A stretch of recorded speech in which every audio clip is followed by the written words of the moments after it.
Yo, check the mic, 1, 2, Beacon is the name. Lights up the city, ain't playing no games. Joel Simmons and Michael Seville, the vision is clear. Dropping knowledge, conquering all of your fear. Beacon, that's the sound of the future. The main hosts are here, they built the whole structure. Community strong, we rise from the ground. The Beacon power up, yeah, time to look up.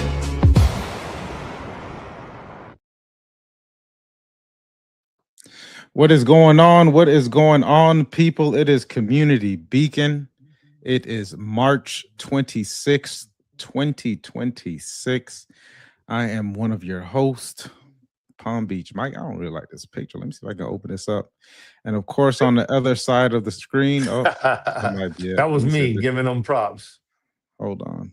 Yeah, that might be better with that camera. Can you turn that sideways, brother? That might make it a little bit. If you have a you have to turn on rotating your screen. I don't know what that is. You don't know how to. Okay, well, we'll make do with what it is. Just see my head, this big old head. It's a handsome face, but it just highlight. Oh, there we go. Yeah. All right, cool. People, we are pre-recording this episode for tomorrow. Logistics, glad we could make it happen. Bro, what's going on with you?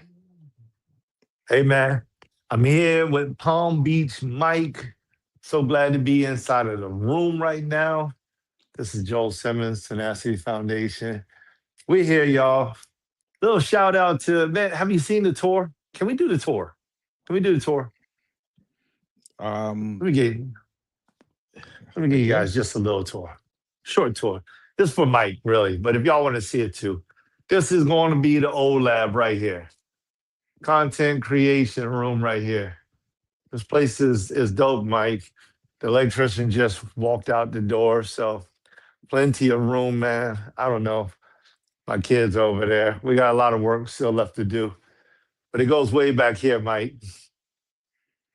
So what's the vision for that place, brother, as you walk and talk and show the rooms, etc.? Marketing is inside here. This is a conference room inside here. This is going to be our office back here, right? Nice balcony area. So it's a co-working facility. We're taking out this entire wall right here, all of this. Co-working facility. We got a little bit of furniture here, but we got to get the rest of it. Co-working facility. And you'll have some space to do your content creation, some event spaces here.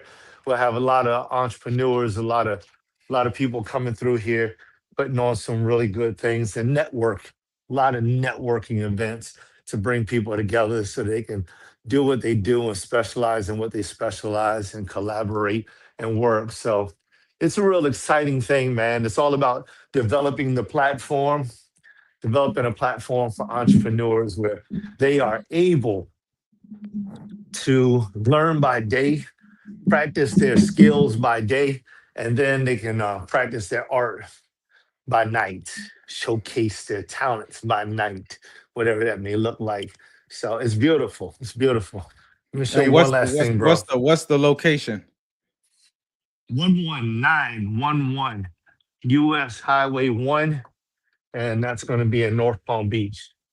Check out the event space, the outdoor event space. Nice. And you're actually real close to Beethoven. If you're US 1, I know Beethoven is also in North Palm Beach as well. How close to the what's that place called? The golf course. There's that municipal golf course or club sitting right there on US 1. Yeah, how close are you to that? Yeah, so we are literally about 9 minutes, give or take traffic, maybe about 3 miles. South or north? South or north of.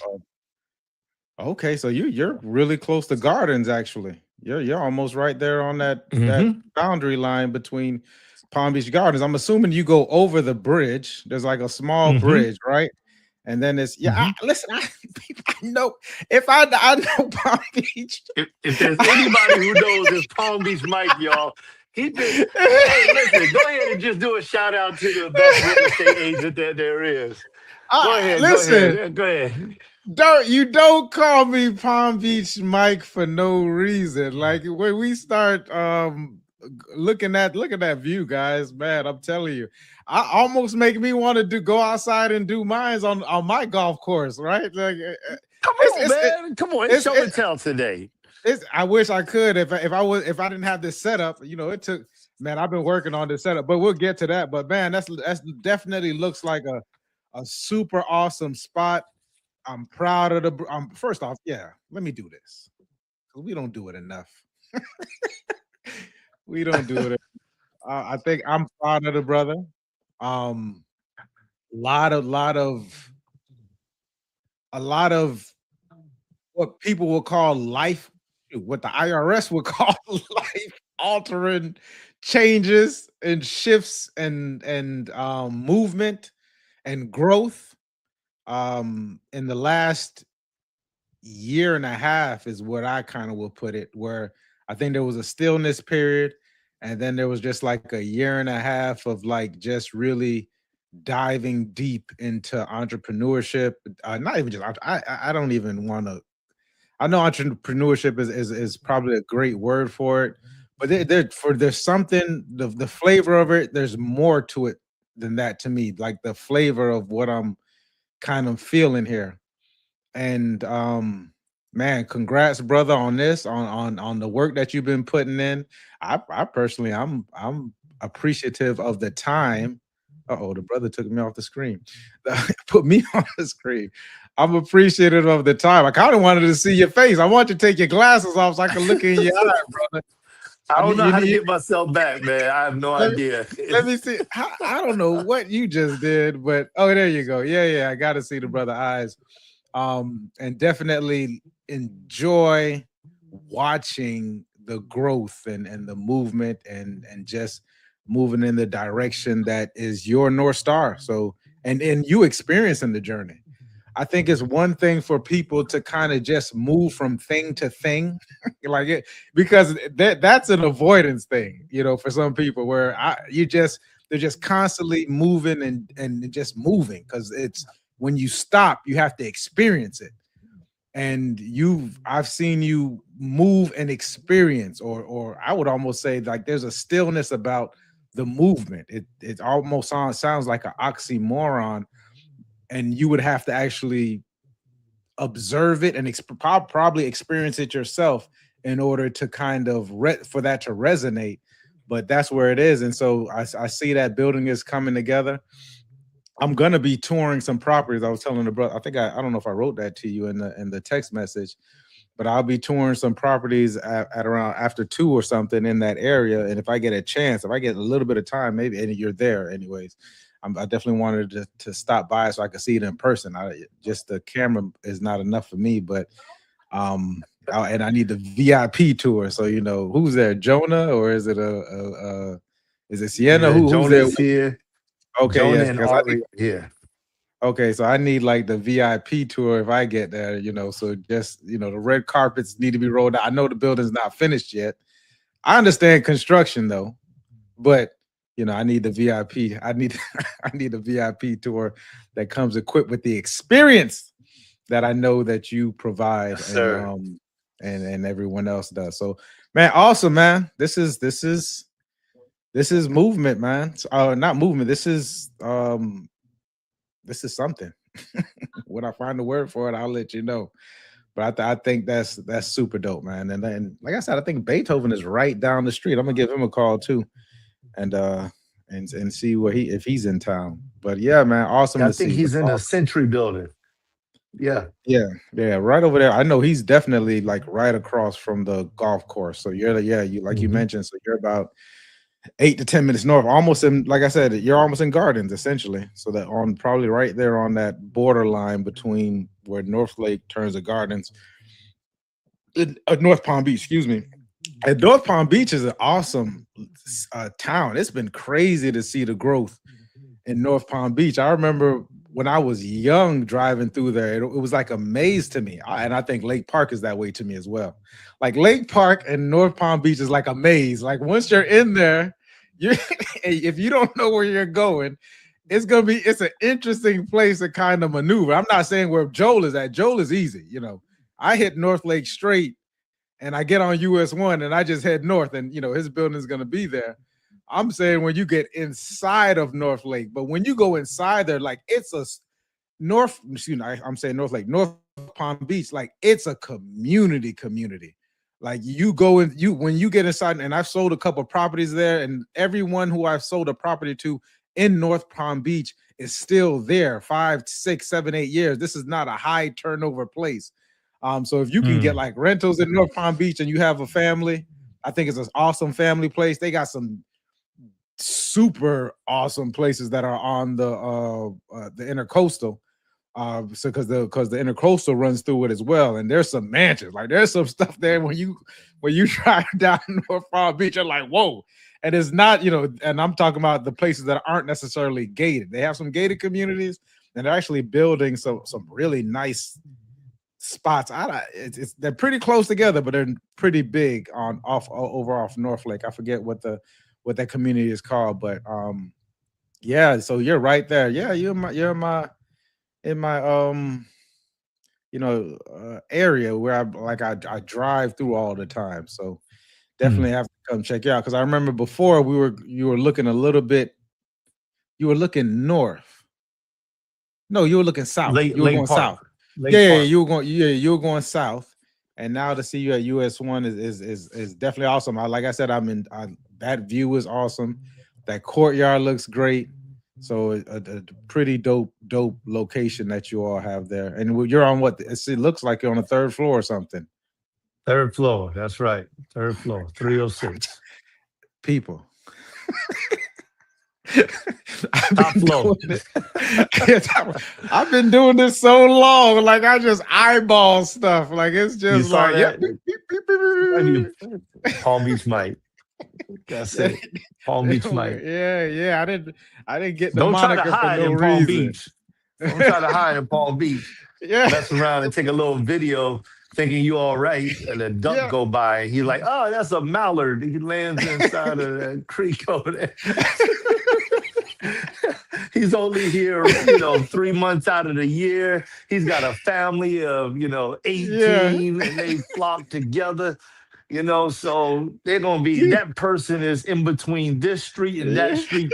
The zip code is 33410. Mike going come before you. We call him Leonard. That's what we call that. We call him Leonard. Leonard the duck. Leonard the duck. He time travels too. Oh man, yeah. So man, awesome. You know what else? Since we're just talking about dope things happening, I saw that Suncoast won the state championship maybe a couple weeks ago in basketball. So for those of you who don't know, I'm a proud alumni of the Suncoast Community High School. At the time that I went, we were the #1 high school in Florida. I see what you're doing right there. At the time that you went, yeah. I got you. I'm picking up. Yeah. We were definitely up there. So we were the #1 academic school or school in Florida. Right now, I think we're definitely top 10 for public schools for sure. School of the Arts is up there as well. Bach and Bach is the middle school, but Dreyfus is up there as well. But when we're talking about academics, we're top tier. Our football team needed some work. We played defense. We did have when I went, we had the #1 or #2 top 5 defenses week in, week out.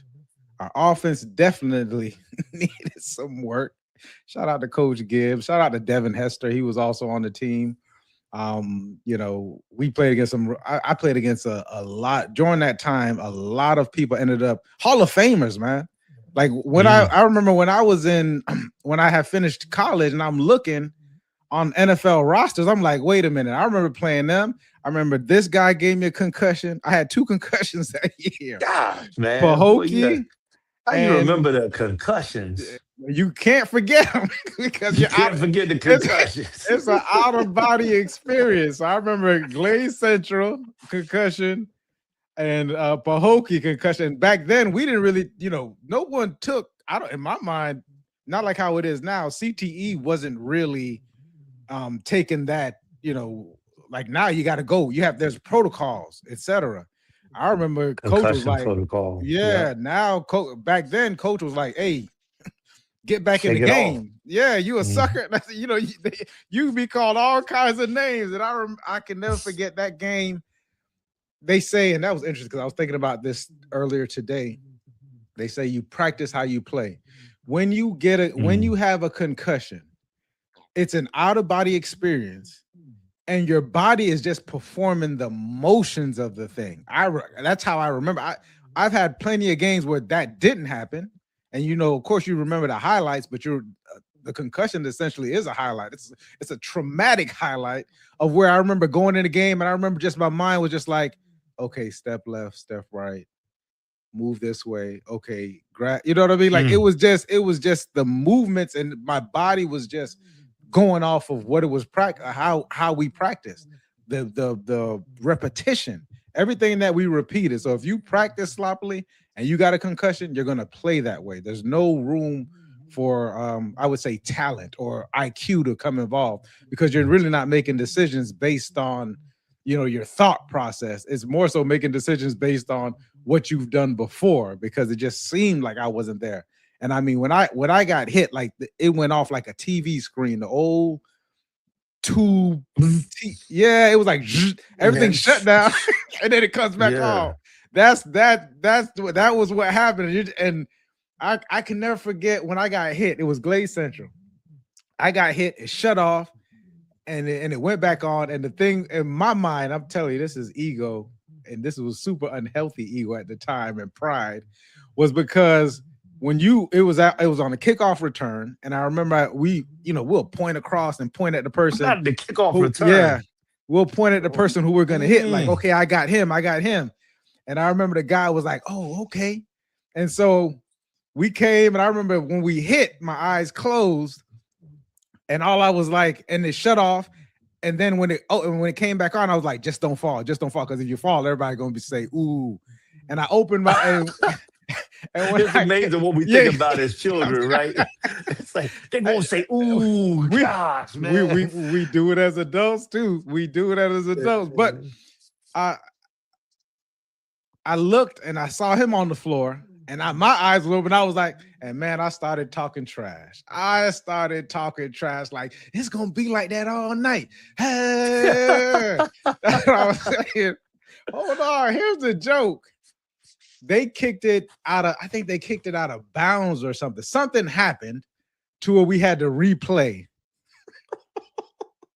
Oh, payback time. Yeah, they said, "Oh, kickoff return back on the field." I said, "Who?" Me? Payback time. Man, Snap. I ran out there, I'm looking across the field, and it was two dudes pointed at me like him. And I was like, oh no. So you drop back 5 yards.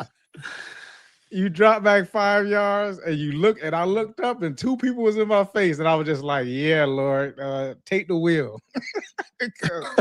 But yeah. So but we did. So going back, I digress. A super huge digression. Suncoast basketball team won their state 4A champions. Shouts out to Suncoast. I mean, when you have the athletics and you have the academics, and like there's not really much more else to say. Like, so awesome schooling and programming. I remember going to Suncoast and then going off to college, and I was like, oh, college was a breeze. Right, like we were in there doing our reports, and I remember I was taking in college. I was taking at the time it was a 4,000 or 400 level classes when I was a freshman, and just getting it done. So yeah, awesome. But anyways, getting that back to it. That's Palm Beach. That's Suncoast High School. Shouts out to that basketball team. They were actually looking like nothing I ever seen before. These kids are just super athletic. Like everyone in high school looks like what LeBron looked like in 2000 and when did LeBron come out? 2004, 2005. Everybody in high school now looks like that. Like that's almost like the standard of these high school players now. Like what LeBron was in 2004, and we're like, oh my God, look at him. I go and look at some of these high school players, and I'm like we'd be lucky we had one or two people that was doing what they were doing, but the entire team is showing out like that. So it's man, the level of competition that's gotten out of here. So yeah, awesome. But anyways, shouts out to Sun Coast.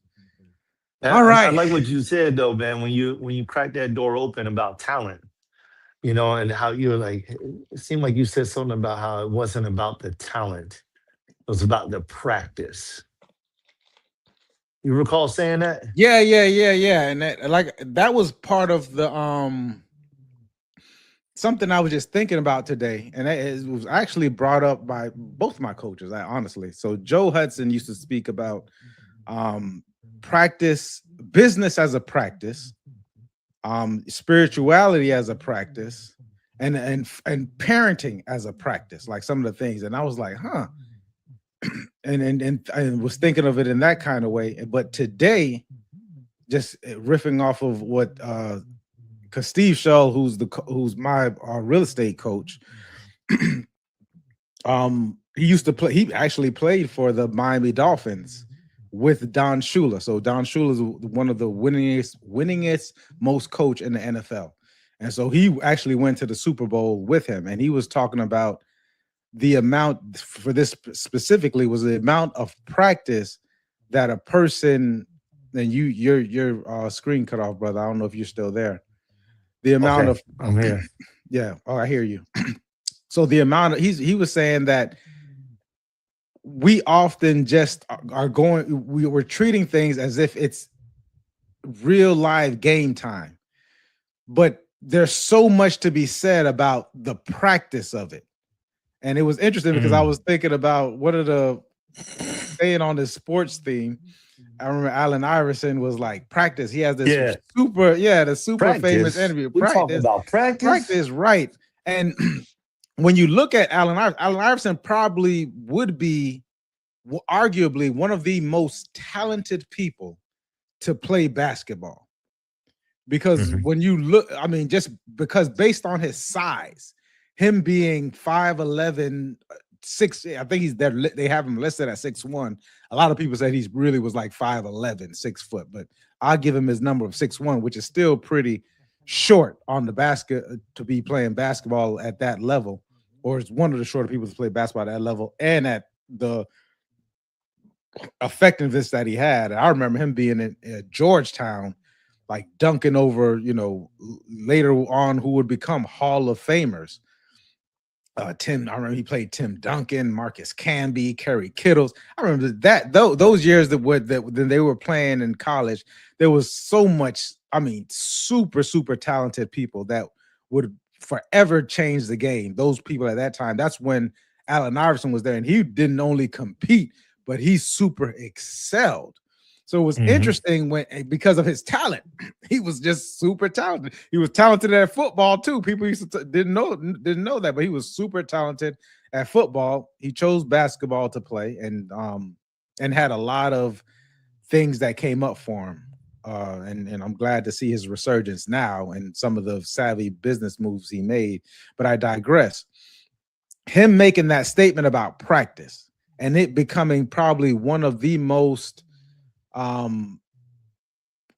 famous memes.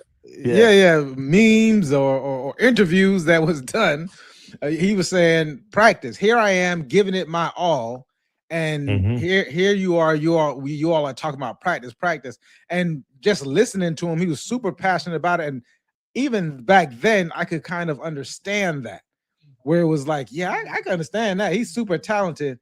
But then when you look at it, you're like, what? With all the talent he had, he never won a championship. He willed his team to the finals. I remember. I think they ended up playing the Lakers. He willed his team with his talent and the type of person he was. but they did not win a championship. He never won a championship. He even went off to Denver and was playing with Carmelo at one point in time and never won a championship. Now juxtapose that thought, because I totally feel him and I can understand that. But then you juxtapose it to somebody who never said anything to that sort, which would be Michael Jordan, Kobe Bryant. I've never heard LeBron say it or anything. Because the practice is not necessarily for this in this context wasn't about Allen. Like, we know you got it. Like we watch you day in and day out. We know you have it. The practice though is for the team. Right. The practice is for the team to truly understand your flow of the game. And if you're practicing how you play, if you go back and look at Michael Jordan, Michael Jordan was giving it to people in practice. They were fighting in practice. There's a story about Michael Jordan punching somebody in the face or them getting into an altercation during practice. So now when you get out there during the game, because as an athlete, you practice more than you play these games. You're gonna practice more than the playoffs come. You're gonna practice more, definitely more than practice to perfection. And then you start to practice beyond that. You start to practice to the point where you can't get it wrong anymore. Yeah, I don't think anybody. I think we say practice is perfection. I don't necessarily. For me personally, I don't think it's an accurate statement. I think the latter part of that statement is. I think it's true. You don't practice for perfection. You practice. You practice until, because the practice is really going to show up like that. You practice to your highest level. Right. Like that's why I said towards perfection. You practice towards perfection. Like, and I feel like we're all, well, I'm not gonna say we're all, I like to move towards perfection, whatever that perfection looks like for me. But I come from a different space. But as far as the thought process in it, right? Like perfection isn't something that somebody else can give to me. You know what I mean? Like somebody else can't tell me if it's perfect or not. I don't come from that space. But I definitely feel like, and I know you were in the middle of a thought, so I'm gonna give it back to you. But I definitely feel like when you look at somebody like Jordan, or Kobe, it's like I gotta practice this thing until I don't miss, or Curry. I'm gonna practice it until like my odds are whatever, some that distant land. That's maybe if we wanted to throw the name perfect up, the title perfect up, it's like that's where I'm going. Even if I don't reach it, this is where I'm going, to my sweet spot. But go ahead, because I broke in on you. Yeah. No worries. So you're gonna practice more than the actual thing for this game. In football is probably even crazy, because we would practice now, when it wasn't an off week. You're going to practice 4 or 5 times before the game. You're going to watch, and if you're trying to go to the next level, you got to add film. We're probably in the weight room 4 times. We probably don't work out the day of or the day before. The day before, we're probably doing light practice, but it's like 4 or 5 practices, and then even before the season starts, we're practicing. And if you're really attempting to be a master at whatever it is that you're getting in condition, right? You're staying in condition. You're doing this. So the practice of it is probably the most important part. And it's always going to beat that work, that time, that it's always going to beat talent. Talent is great. You got a lot of talented people, but hard work with talent is always going to be talent without hard work, right? You can have both.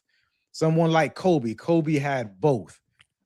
Michael Jordan had both. Anybody, and some people, all you have is hard work, right? So, and those people end up shining, because then you can essentially see where you can fill in the gaps and see where you go.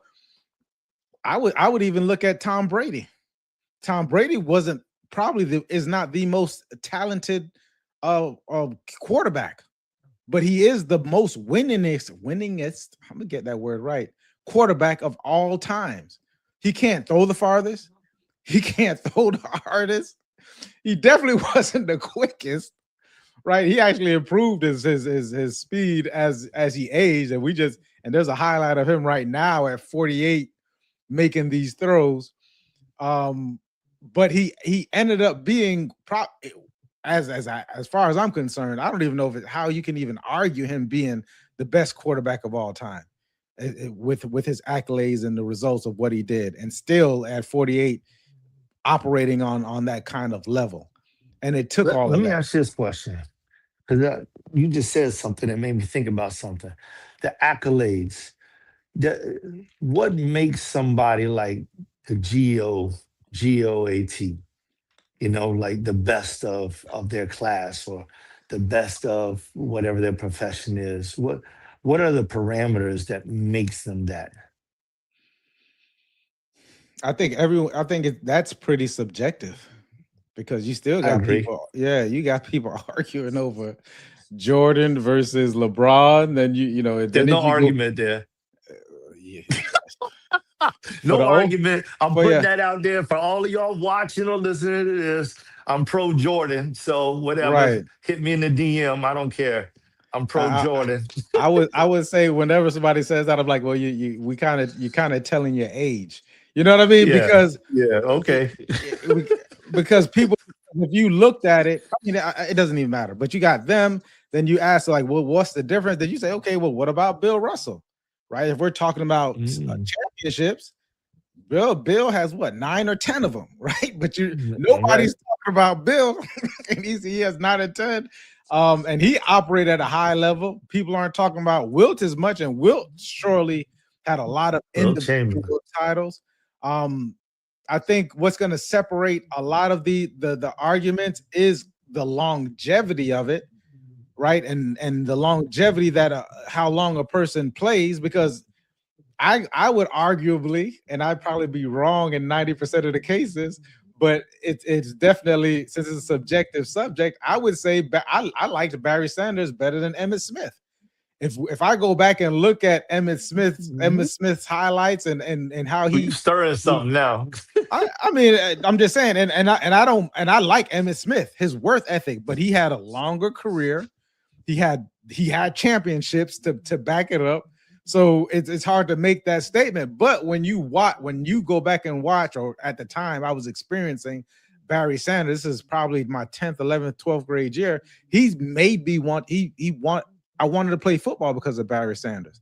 And if you looked at Mm, what he did especially with the O line that he had, it was some amazing stuff. Like, this guy was getting hit in the backfield and still running for 10, 15 yards, right? So it's just everyone's gonna have that subjective, but so I think longevity should play a part. What's my subject? Just being subjective, people. Could play a part into it. That's why I would give LeBron his accolades, because nobody's probably gonna do what he did, but he had the ability to stay healthy. Um, and they was even making fun of the way he was working out once. And I'm just like, well, he's doing something different than other people are doing. Like, Jordan would go in there and probably do and what I heard his coach talk about was him after the game, he would go in there, do bench presses, a lot of the movements that most people do and know about. But someone like Brady and LeBron, they do a lot of plyometric stuff. So you see him doing these things that people would, some people who are hardcore gym goers would say, well, that's kind of feminine. Why are they doing that? So that they can play forever, right? So they can do these things and stay as sharp. And then when you look at because Michael Jordan did a lot of discipline and a lot of willing as well. When you look at LeBron is a highly intelligent basketball player, and anybody that's played with him would tell you that he's calling out the other team and telling you exactly where these people are going to be before they even get there, and telling you, if you do this, you do that. Like, so super high IQ on and off the court. Got to get him off the court too, because the way he put all his people in position as well. Um, yeah, so that's the answer to that question. so longevity is one of your is Yeah, one yeah, of your yeah. I markers. I I think you got to count longevity, because we got to see you. I think, and operating at that level over a certain period of time. Like if you look at, there's some awesome running backs when you think about it, but how long did they last? Look at Penny. I think Penny and Grant Hill, if you watch them play in their prime, you're like, oh, these, like, especially Penny, for, you know, Anthony Hardaway was it. You know, his nickname was Penny. I made people call me Nickel when I was in middle school. You know, based on 5 times greater. No, just you took that, but Ooh, boy. yeah, You say you took that. you didn't made deny that up. it. I'll take it now. I'll take it now. If this darn height didn't get in the way, man, because I was definitely super high IQ when I was in all the sports that I played. But yeah, but if you watch those two play, but career-ending injuries, that's it, right? So we can't even put them up. But if you watch them play the highlights, you're like, these guys were, and they had all the other intangibles. The height, Grant was like 6'8", I think he was. Penny was 6'7", and shouts out to Grant too, because if you look at what he did after the court, his business, I think he's worth like $500 million right now, based upon what he did after basketball. So yeah, really, really intelligent and smart business person. What about a different a pathway industry?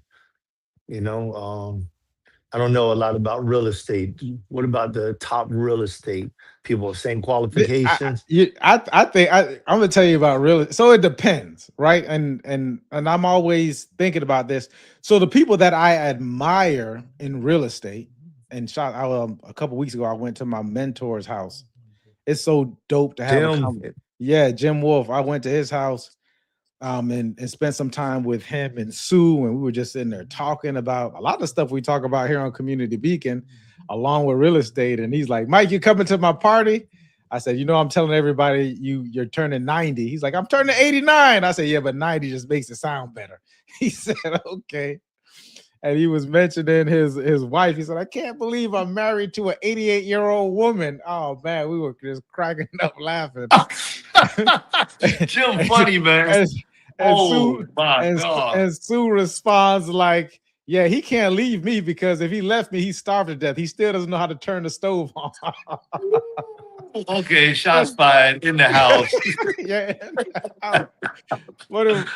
So for me, when I look, and it's interesting. Let me tell you this. I think it's interesting because there's two at the time back then. There were like two different real estate organizations. One was the Real Estate Exchangers, and one was the National Association of Real Estate. Right. So the NAR, which is what most realtors are a part of today, versus the Exchanger Group, which is what it was super popular back in the day. But those guys tended to be more about actually owning and buying assets. And they didn't consider their clients, it wouldn't be considered like this agent transaction brokerage relationship. It would be more so like consulting, because what those guys figured out was that real estate is not about the buildings and the people. Like I tell people, once you go on your 1,000th property, like it's all the same, like, and then you only remember the crazy ones. Either they're crazy luxurious, or man, it had a smell in it that you'll never forget. Never forget. So you have those but the mindsets were differently. And then there was a schism at one point, and I heard it was an actual fight to where these people kind of just went in their own direction. Now, the NAR, which is probably one of the most popular associations today, the National Real Estate. Yeah, National Association of Realtors, NAR. They'll call me Realtors because it's a whole thing. But so they went one way, and it was mostly about sales. And so that's the average person you're going to come across, or the typical agent is a realtor.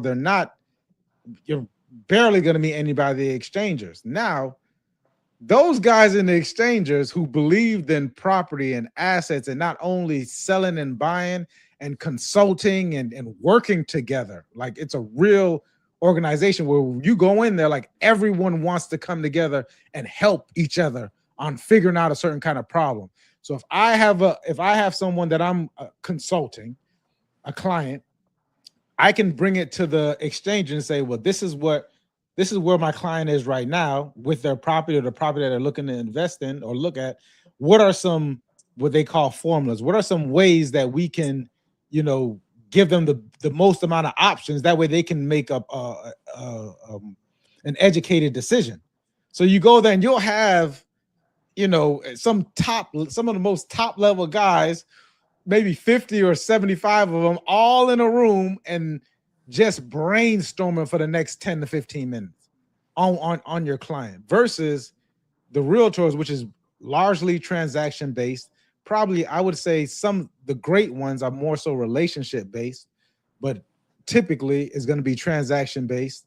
And it's almost like it's neck for neck, like there's not enough, right? We're all chasing. You're stealing my listing. There's all these issues and these problems as opposed to coming together.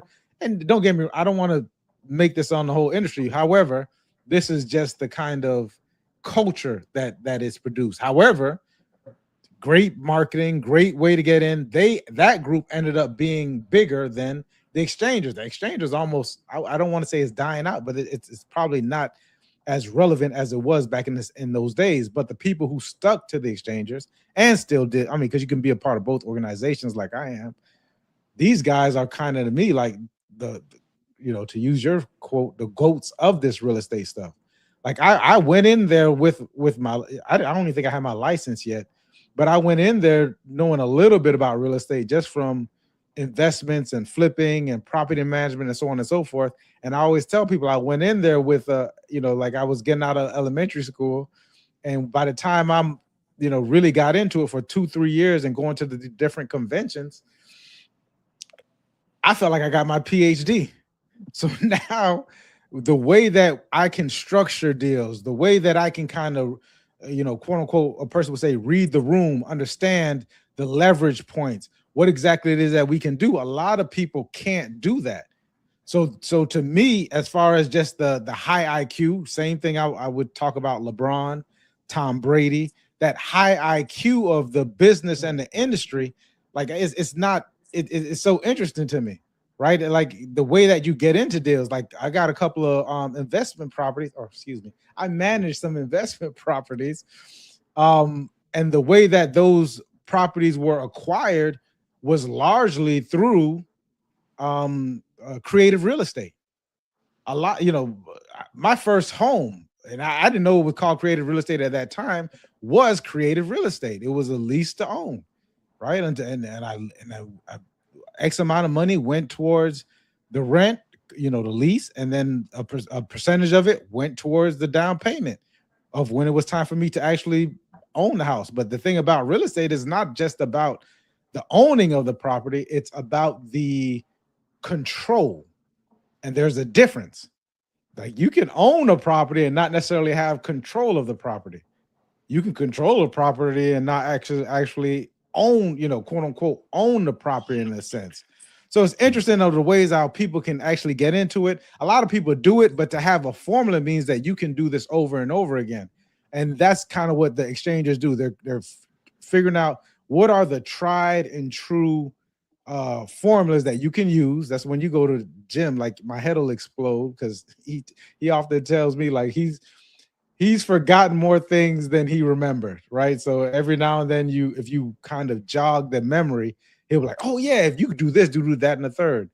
So I don't know if I think that's how I would kind of look at what a GOAT looks like within the space. There's some dope realtors who do a lot of, some of them do a lot of transactions. And then you think about like my coach would say, it's not how many transactions you do, it's not how many you do, the number, right? That's not the value, it's how you do them. So you got people who are doing hundreds of transactions, but then when you look at the numbers, it's not, to me, because it's worth it to them. To me, it's not worth it, right? Like, what is your lifestyle like? What happens next year when there's a down market? You'd be surprised the amount of people who are making six on paper, anyways, have gross commissions of 6, 5, half a million. Some people even 1 million, but then they have one cycle, one downturn, one bad year, and they're going into foreclosure, bankruptcy. They have to do other things. Like there's all these things going on. So definitely to check the Carfax, right? How did you live it? Is it in alignment with who you are? Is it within integrity? To me, I would, now everything is for me is about joy. Is it joyful? Is there pleasure in it? Is there love in it? Do I still have am I proud of myself after doing it? Did I point people in the right direction? What exactly what it is? So how do you do the business versus how much of the business do you do? If that makes sense. That's good, man. I heard longevity inside of that once again, and I also heard about relationships too. But how you're doing business and how you're living in that space sounds like that's another key factor for you. Man, it's interesting because I think that when it comes down to, we're talking about these high achievers and the credentialing somebody to be a high achiever, and some of this is kind of like it comes from my thought process of the what is the perfect, what is the GOAT, what is the best, what is the MVP, and it all comes down to it's somebody's opinion. That's what it is. I don't have to be agreed with in any way, shape, or form, but that's what it comes down to. It's an opinion. It could be my own personal opinion, or it can be somebody else's opinion, right?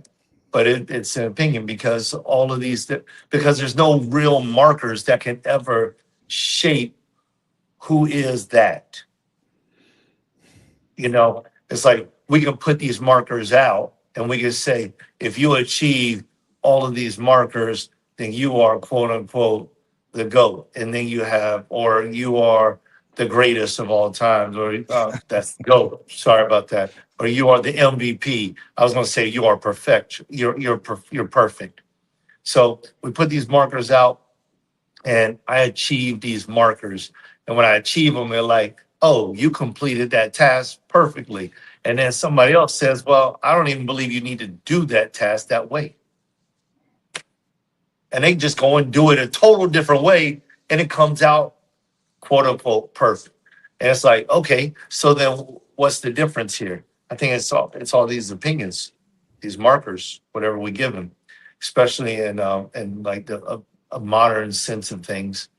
So I was just curious, just like going down that pathway, because it's like whenever you have this conversation, I don't know if you remember, I'm sure you do, but there was so much big ups about Method Man and Red Man. I was like, who's the best? I don't know what happened, man. Maybe I missed that whole conversation on why that was so important. But I remember that I was in those conversations. I was in those fights. I was like, Method Man, Method Man. I don't even like Red Man. I'm saying all this stuff. And next thing you know, you got How High, Method Man and Red Man in the exact same movie, chilling together, like almost like giving a nod to the entire world. Like, what are y'all talking about? We chill together. We're not in competition. Record sales went through the roof for the two of them. They got a lot of interviews. They went on radio. They have an album together. They actually have an album together. Yeah.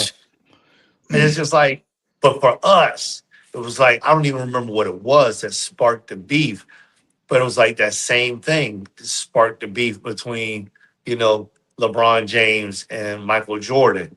And it's like, and then you just mentioned, all these, Wilt Chamberlain, start mentioning all these different people. It's like, oh man, hadn't even thought about him. It's just like, come on, man. This is all based off of somebody's opinion. Those are the markers. So if I want to apply myself to the markers of, let's just say a person A says, if you reach all these markers within inside of this room, then you're the GOAT. and I reach all those markers, as long as I stay within inside of that room, I'm the GOAT. I'm, I'm super curious about this GOAT conversation and this perfection conversation. It's not so much about the GOAT, bro. It's like I'm just actually, about the whole perfection of this thing. I'm actually just walking in, and I was saying this recently. Like I said, you know what? When people are when I'm having conversations, we all are, right? I'm super just fascinated with just human nature and our thought. Well, I'm in sales, right? And I've probably always been this way. I got a bachelor's in psychology, so I'm sure, you know, it's always been there. This curiosity, but everything is just seeming super clear now. And so listening to Steve talk and us having this conversation and be just having conversations overall, even myself, when you look at yourself, you'll notice, I noticed that you meet, like you're having a conversations with a person, but a person has already been having a conversation with themselves, right? Like I'm at the house, I'm already thinking about what I'm thinking about or experiencing what I'm experiencing, everything that's happened through the day, and then boom, now we're on Community Beacon, and I think it's dope how we align on something, like we get it, and I think over the years it's gotten even better to where we're just jumping in on it, and then we have this understanding of empathy, but it's still like, okay, man, the brother's on a thought process, and we get to kind of pull this out of each other. Like it's like, okay, so where's this talk coming from? I said all that because there's this GOAT conversation that we're having. And I think even deeper than that, there's a perfection conversation, that this perfect thing that comes up because of what we're saying. However you interpret the word perfection, or however I interpret the word perfection, but it sounds as if that I think what you mentioned as far as it being the opinion is number one, and this helps with empathy, right? Understand that a lot of these things are based on our own perspectives and opinions. So that's an easy way for you not necessarily to take anything seriously, so to speak. Like I know if some people have their belief, take your belief seriously. I was telling someone the other day, I don't have to believe what you believe. I just have to believe that you believe what you believe, and that's it for me. Like I give you that space within it, and I wish more people would be that way. But it's the experience and perspective a person is having, and then from that experience and perspective, we draw these conclusions within ourselves, which we'll speak out, which are opinions. And so when we're talking about this GOAT conversation, especially speaking in sports terms, when I hear like someone say Jordan, it oft times, unless this person's like super into the sport, like a real tactician, you can tell like the people who are like subject matter experts or experts in the sport, that they're going to have, based upon their generation, they're going to have who they believe to be whatever it is, right? They're going to say, if you're Generation X and probably a Zennial, Jordan is really going to have something for you, right? The reason probably why I don't like Jordan is because I just was against the grain kind of person. So during that 92, 95 to 9, I was super Orlando Magic, and he beat us. We beat him first. First off, let me say that. We beat them. We beat him first. But opinions, y'all. Opinions. Yeah. No, this is a fact. It's a fact. Yeah. Go. Right, but then you have, but everybody in the school was Jordaned out. In the 90s, like most people were Jordan fans. When his shoes were like, this is when his shoes were like at the height of the popularity for the back then, where people actually like, it wasn't I'm buying his shoes in order to resell it. It was like people were really into Jordans if you could afford it. For those of y'all that could afford the Jordans, right? I wasn't one of them. Some of you all couldn't afford the Jordans, but you still had them. But so that was super dope. but I couldn't afford the pennies. I caught them on sale, so I got the pennies. So that was like my first, and that was a Christmas gift, and I wore them until the tongue, the tongue started to flap, right? Because my mother was like, "Hey, these are $100 shoes." She couldn't even fathom spending $100 on shoes, $100. and they were on Yes. sale. They were on sale. They were Yeah. $99 or at J.C. Penney's for It was some more like kind of reason. $150. Yeah, they were Yeah. like 150. So for my parents in the 8th grade, and I had at the time nobody was thinking I was going to be a professional at anything as far as sports was concerned. To buy that was dope. But people were buying the Jordans. This was the Jordan era. I used to do. Matter of fact, I used to do the morning announcements, and I was the sports guy on the morning announcements. And we used to have some wild times on that sports show. I wish we had kept the videos of them. And I just had this thing about Jordan. But I digress. Jordan was a thing. Now, if you grew up if you talk to Elijah, my son, Elijah will be 16 at the end of this month, and you tell him about Jordan or LeBron, it's not even a question. It's not even thinking like, of course, LeBron. Like, yeah, of course. Like, what are you talking about? And then so you'll have that kind of thing. And if you talk to somebody probably who was a baby boomer, they may bring up, which I don't even think how you could even compare, anything before 1970, before Dr. J, right? Because they'll talk about Dr. J, they'll talk about Wilt, and then probably Jim Wolf will talk about Bill Russell if he thought about sports. But it kind of just, our experiences shape that, just like the music. Joel is talking about Method Man and Redman.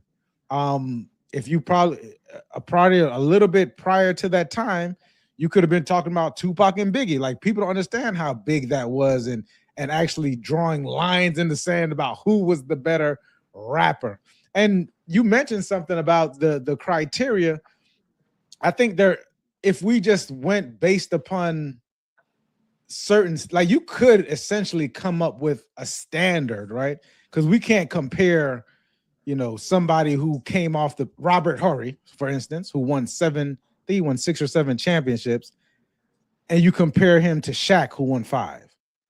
Like, you can't even though he won more championships because he happened to be a great role player on all of those different teams, he wasn't, you couldn't compare them at the individual stats or just the dominance that these players had within their era, which that's probably what makes it the hardest to compare, because they're going to say, well, how can Jordan be the best at this period? So I think it's dope to have these conversations and fun, like, have fun with it and help to bridge the gap between generations to have that conversation. I remember once where someone was getting super mad about that a conversation similar to that, Jordan versus LeBron, where he had to excuse himself out of the room because he got, and I'm laughing, but he had to excuse himself out of the room because he was getting so triggered about that conversation. But yeah, I think it definitely has to do with the timing.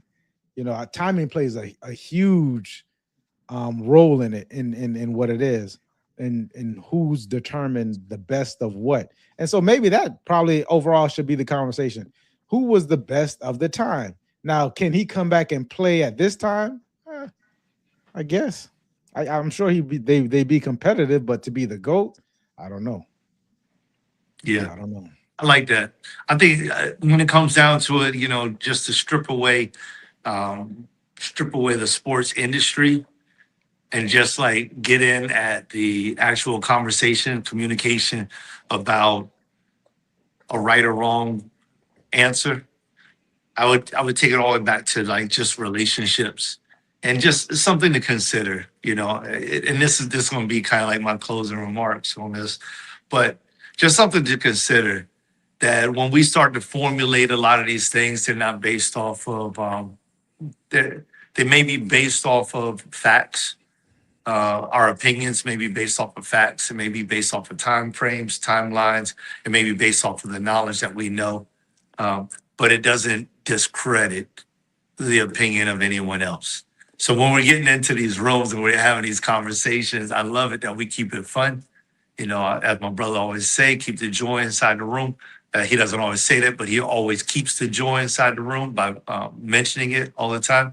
And it's just like, this is one of my talents. It's one of my talents to be a listening ear, right? To be a listening ear, to hear what other people are saying, and not necessarily to put them down because they said it or because they believe in that, whatever that is. And I think you said it pretty well when you talked about it's not your job to believe in what someone else believes.